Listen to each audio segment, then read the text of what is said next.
mo Apo. ang lahat ng mga kakailanganin mo Apo.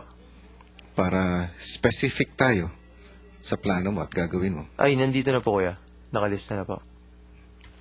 Sige. Maaari mong iwan na lang dyan. Sige po, kuya. Nang sumunod na araw, binigyan ulit ng hamon si Bodhi na may kinalaman sa gagawin niyang music video. Nais kong paghirapan mong makuha ang bawat piraso ng iyong hinihingi. Apo, kuya. Makukuha mo lamang ang bawat piraso ng props na iyong hinihingi sa pamamagitan ng pagsasagawa ng mga exercises na ipapagawa sa iyo ng personal trainer na i-assign ko. Apo. Ito ay si Mickey. Apo. Kailangan magawa ni Bodhi ang mga exercises na ibibigay ni Mickey para makabunot ng mga props na gagamitin niya para sa kanyang music video. At kasama dito ang video camera. Eh, paano kung hindi ito mabunot? Goodbye, music video. Groundbreaking! 8, 9, 10, off, and last 10. Wow! Gusto po! Namatay na ako! Video cam to, para matigil ito, no? What? Plastic cup. Say out loud. 9, 10. Feet up. 5, 6, 7, 8, 9, 10. Up. 1. Ay, hindi mo kaya? Okay. Put your weight on 1, 6, 7, 8, 9, 10. One serving tray. 5, 6, 7, 8. What? One box of phosphor. For what? For what? Down and 1, 2. Confetti. What? 1, 2, 3, 4. Two restaurant tables. Wow. Yes. 10, 11, 12. What? Ilang ano? Pustiso? Pustiso! Ah! I'm dying. Aray ko. Pababa na, pababa. 4. Where's the video camera?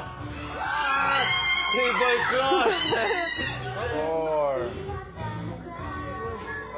Wow! What? Finally, video cam. Meron pala tayo. Thanks. Good job. Good job. Lingid sa kaalaman ni Bodhi, may dalawang dagdag na karakter sa gagawin niyang music video. Dahil kayong dalawa ang malapit kay Bo Direct, kayo ang magiging PA sa production. Alam niyo ba kung anong ibig sabihin ng PA? Opo. Super assistant. Hindi. Ang ibig sabihin ng PA ay personal alaskadoras.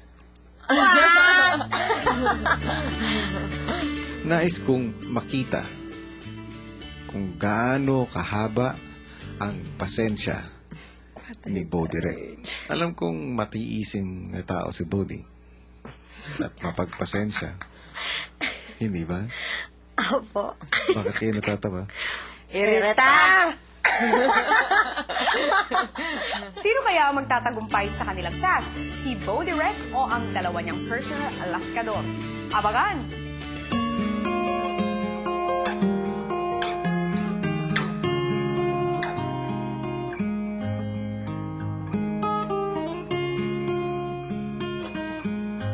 Personal task na maging direktor o mararanasan na nga kaya niya ang pagkabigo? Yan ho ang ating pag-uusapan bukas.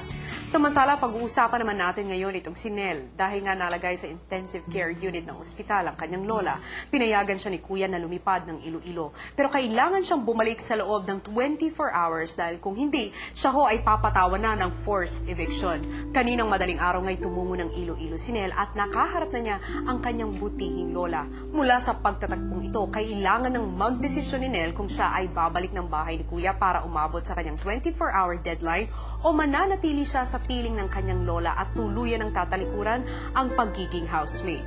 Hanggang ngayon ho ay hinihintay pa rin ang desisyon ni Nel, pero para sa pagsisimula naman ng madamdaming kwentong ito, narito panoorin niyong lahat. Nel, Po? may kailangan akong ibalita sa'yo. Po? Kakailanganin mong umuwi ng Iloilo. Po? Merong may sakit. Ang Lola Celia mo. What? Ano po nangyari, kuya? Nel, nasa ICU siya. Hindi ko alam ang mga detalye nila. Pero papayagan kitang umuwi at bibigyan kita ng 24 oras para makabalik. Pagpunta mo ng Iloilo, tanging lola mo lang ang iyong makakasalamuha. Opo, kuya. Salamat po. Siya po yung Siya po yung parating nagtatanggol sa akin kung wala yung nanay ko. Salamat po sa opportunity po, kuya. Hindi ko nasabi kanina na makapunta po at makita po yung lola ko po. Napakalaga na po yun sa akin po, kuya. Sige, makakalabas ka na, Nel. Opo, kuya. At mag-iingat ka sa biyahe. Opo. Nel, sana'y makabalik ka.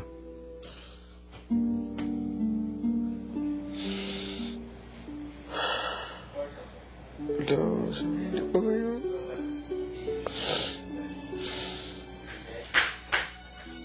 Bakit? Gusto tayo sa labas? Tara. Yung lola ko. Ano? Yung lola ko nasa ICU ngayon. Oh? Ano, Max? Hindi ko alam kung buhay pa. Kunin ng Diyos o hindi. Para tibayan mo loob mo. Ha? Seryoso. Ano ako, girlfriend mo? What? Nang magdasal ang grupo, di maiwasan ni Nel na muling maiyak. Po yun nga, kumbaga, mag-succeed po dun sa mga tasks na i-assign po sa kanila. And yung po din na matutunan niya po yung mga... Matapos magdasal, sinabi na rin ni Nel sa grupo ang dahilan ng kanyang pag-iyak.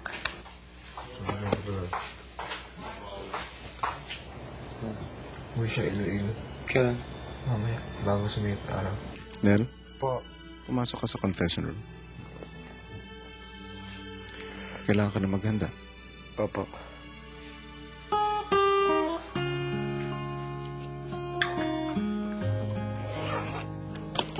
May rosaryo ka ba? What a life. What a night.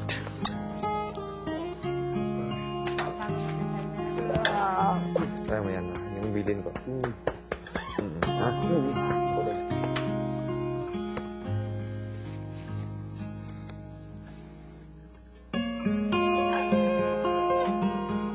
Siya po yung nagpakilala po sa akin.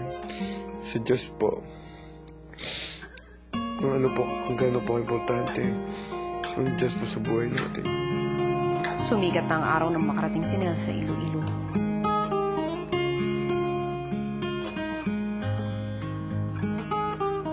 At gaya ng kasunduan kay Kuya, diretso si Nel sa ospital sa intensive care unit.